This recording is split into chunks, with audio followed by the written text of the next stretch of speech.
Bem-vindos a mais um vídeo do canal Conhecimentos da Humanidade. Hoje nós vamos falar de filósofas. Você conhece alguma?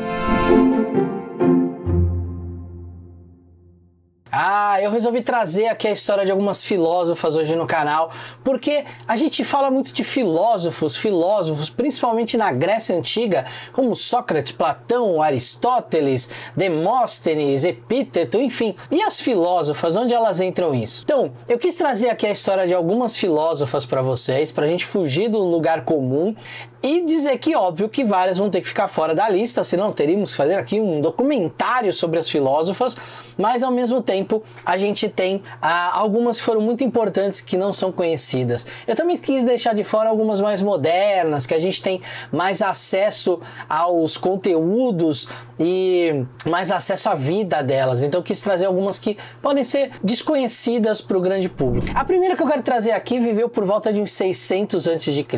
O nome dela é Temistocleia de Delfos. Os nomes gregos, eu adoro eles. Ela foi uma filósofa, foi também matemática e foi profetisa na Grécia Antiga. Lembrando que Delfos era um grande oráculo, onde tinham as pitonisas, as grandes profetisas, sacerdotisas. Ela teria sido uma das maiores que passou por lá. Alguns historiadores ocidentais consideram ela como a primeira filósofa da história. Esses estudiosos também dizem que ela seria a mestra, ou talvez a irmã mais velha do Pitágoras. Ela que teria feito a formação moral e ética do Pitágoras, inclusive ajudou ele a criar a etimologia da palavra filosofia. Lembra? Filo é uma palavra que na Grécia assim, significa um amor, uma amizade, e a sofia, sabedoria. Então amor, uma amizade pela sabedoria. Olha só, Temistocleia, então, considerada por alguns estudiosos como a primeira filósofa do Ocidente. Antes de qualquer homem, ela teria sido a primeira.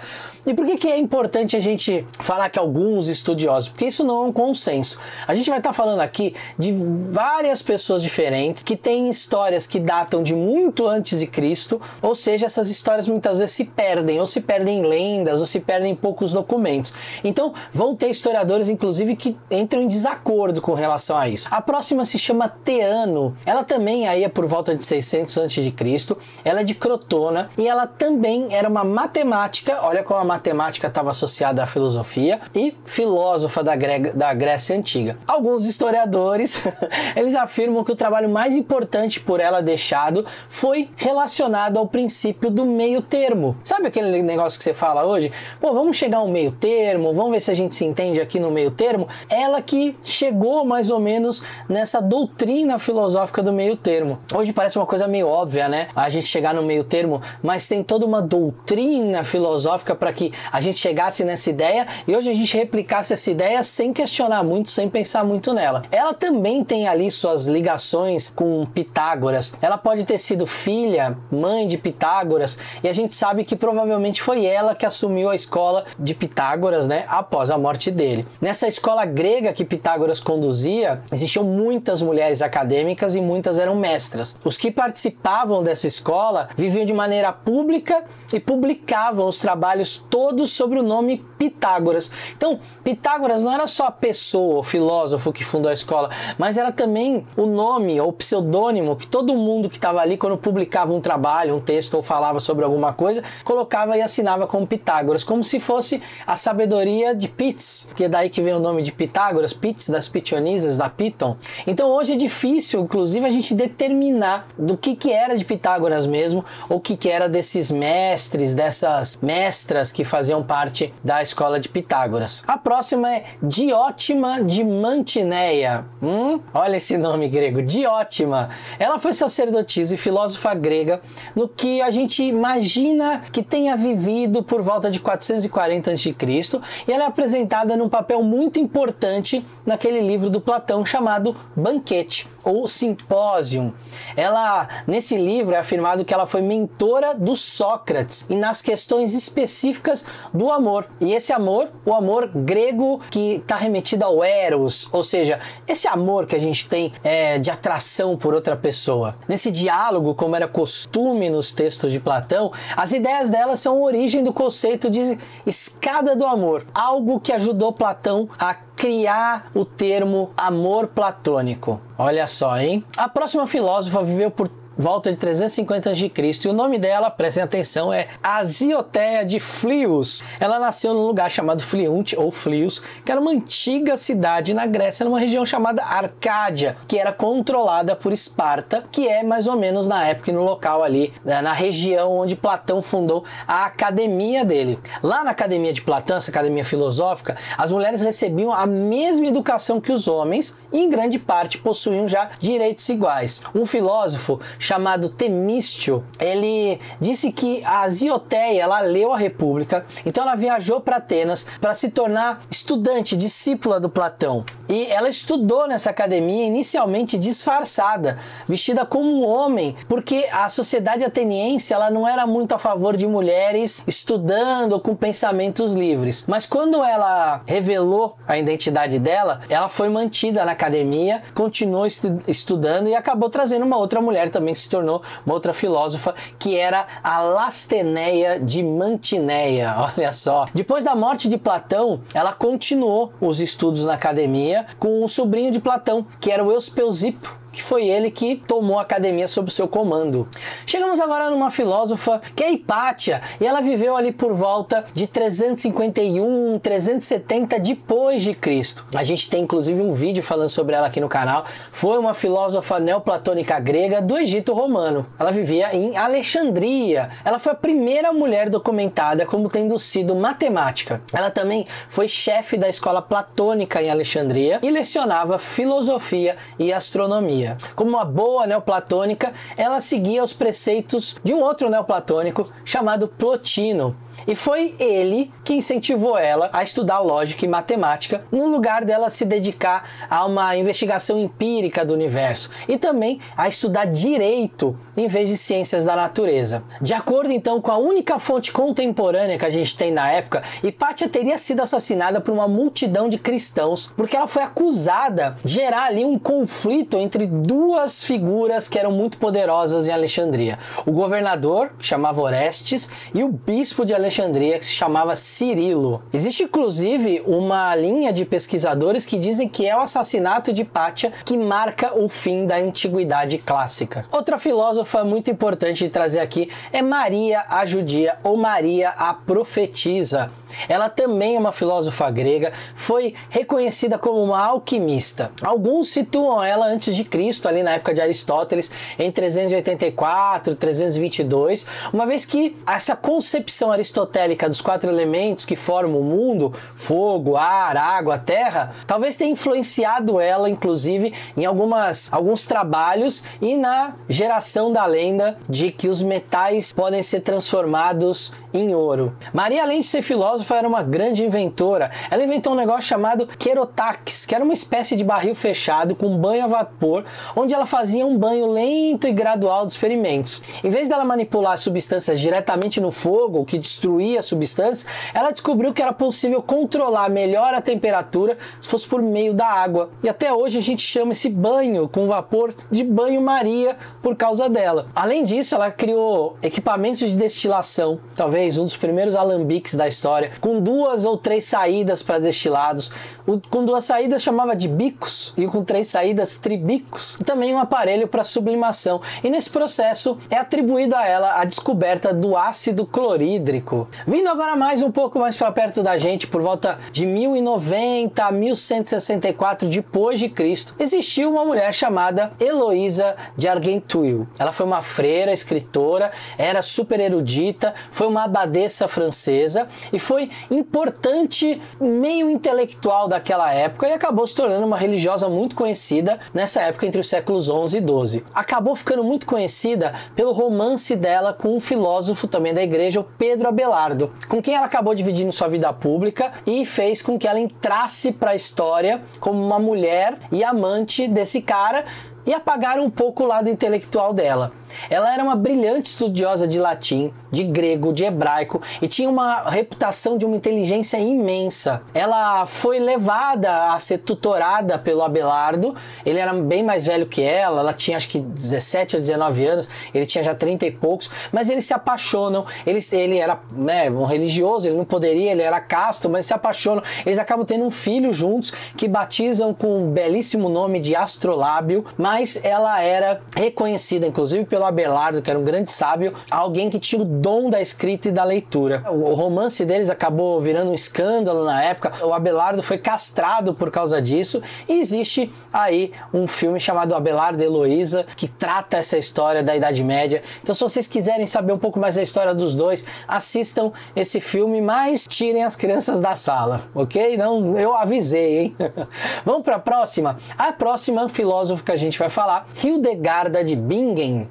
Ela viveu ali também por volta de 1098 até 1179. Foi apelidada de Sibila do Reino, ou seja, Sibila, aquela que sibila com a língua, que profere as mesmas sabedorias que as pitionisas professavam, mas ela, diferente das pitionisas, era uma monja beneditina, era considerada mística, teóloga, compositora, pregadora, naturalista, médica informal, poetisa, dramaturga e escritora. Foi mestra de um mosteiro lá em Bingen, na Alemanha. É considerada santa e doutora da Igreja Católica. Ela é muito citada nas obras cristãs, mas a gente ouve muito pouco falar sobre ela. Ela acabou rompendo barreiras de preconceitos na época contra as mulheres que existiam e se tornou respeitada principalmente em assuntos teológicos. Ela era respeitada de forma que quando ela entrasse no ambiente e ela proferisse alguma opinião sobre alguma questão teológica, todo mundo a ouvia. Considerada principalmente na história da Igreja Católica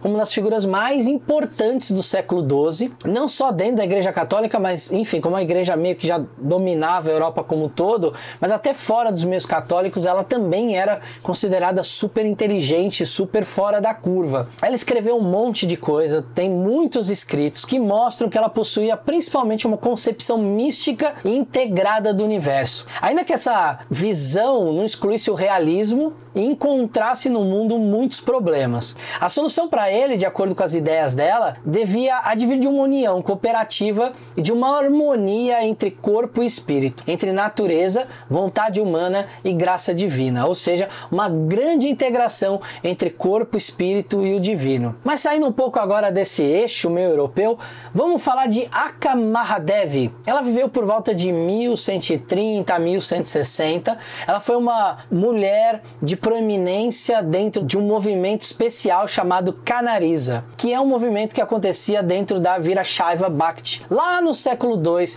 de Karnataka. As Vachanas, ou seja, a forma de poesia didática dela, é a maior contribuição que tem para a literatura canaresa Bhakti. A obra dela apresenta 430 Vachanas, o que é um pouco menor daquilo que os outros santos produziam à época. O termo Akka simboliza irmã mais velha, e Mahadevi, né, alguém muito sagrado. Então, alguém muito sagrado e a irmã mais velha. Esse título foi concedido para ela, na verdade, pelos outros santos canareses também. Próxima, chegamos em Catarina de Siena. Ela foi uma terceira da Ordem dos Pregadores, dos Dominicanos, ou seja, não era alguém que era direto da ordem, mas representava ali dentro de uma ordem adjacente. Ela foi filósofa, escolástica e teóloga no século XIV. Ela é uma das figuras mais destacadas do catolicismo medieval pela forte influência que ela teve na história do papado. Ela está por trás, inclusive, do retorno do Papa de Avignon a Roma. Lembra, galera, teve uma época na história que o papado se dividiu entre Avignon na França e Roma na Itália? Ela foi a que realizou muitas conversas para conseguir convencer o Papa de Avignon a retornar a Roma, e o papado então volta à sua casa secular. Ela era tão importante e confiável, e todo mundo confiava tanto nela, que várias missões confiadas a ela pelo próprio Papa foram dadas e realizadas por ela. Algo que era extremamente raro para que uma simples freira realizasse na Idade Média. Vindo agora mais perto do nosso tempo, na Inglaterra, em 1666 até 1731, a gente teve a vida de Mary Astell. Ela foi uma escritora inglesa e ela é conhecida por defender a igualdade de oportunidades educacionais para as mulheres, e com isso ela ganhou o título de a primeira feminista inglesa.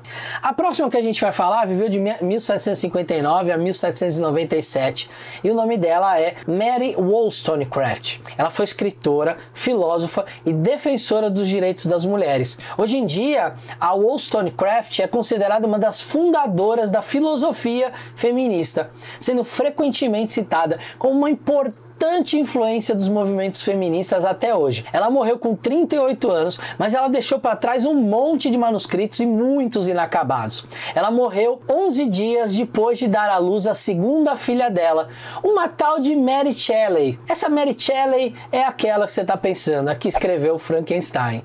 Depois nós vamos pular um pouco e chegar na Anne Conway, que era viscondessa de Conway. Nasceu como Anne Finch, depois virou Anne Conway, mas viveu ali por volta de 1631, 1679. Ela foi uma filósofa inglesa, cujo o trabalho dela se baseou na tradição platonista que era usada ali em Cambridge. Ela acabou influenciando demais o Leibniz, que é um racionalista, né, o pai ali do racionalismo, junto com o Baruch Spinoza, junto com o René Descartes, e ela, os pensamentos dela, inclusive, fizeram o Leibniz avançar bastante nas suas teorias e hipóteses de cálculo diferencial e integral. O pensamento dela era considerado extremamente original para a época, mesmo dentro da filosofia racionalista, e ela tinha já marcas de preocupação com o ginocentrismo, que é ter ali a figura feminina no centro da sociedade.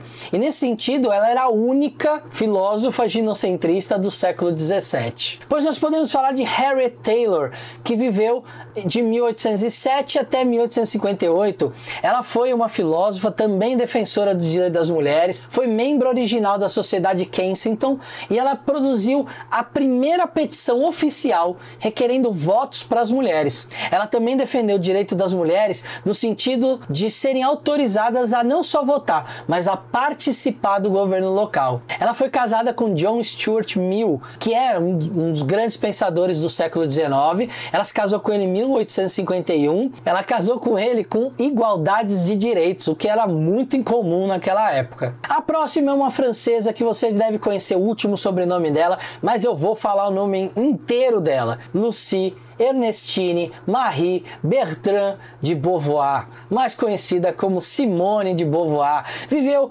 ali a maior parte da sua vida em Paris, nasceu em 1908, morreu em 1986, não está muito longe da gente. Foi uma escritora, uma intelectual, uma filósofa existencialista, foi ativista política, feminista e teórica social francesa. Olha quanta coisa, hein? E você aí só aprendendo a fritar um ovo. Embora não se considerasse uma filósofa, de Beauvoir teve uma influência significativa tanto no existencialismo feminista quanto na teoria feminista. Como uma existencialista, de Beauvoir acreditava que a existência precedia a essência e, portanto, não se nasce mulher, torna-se mulher.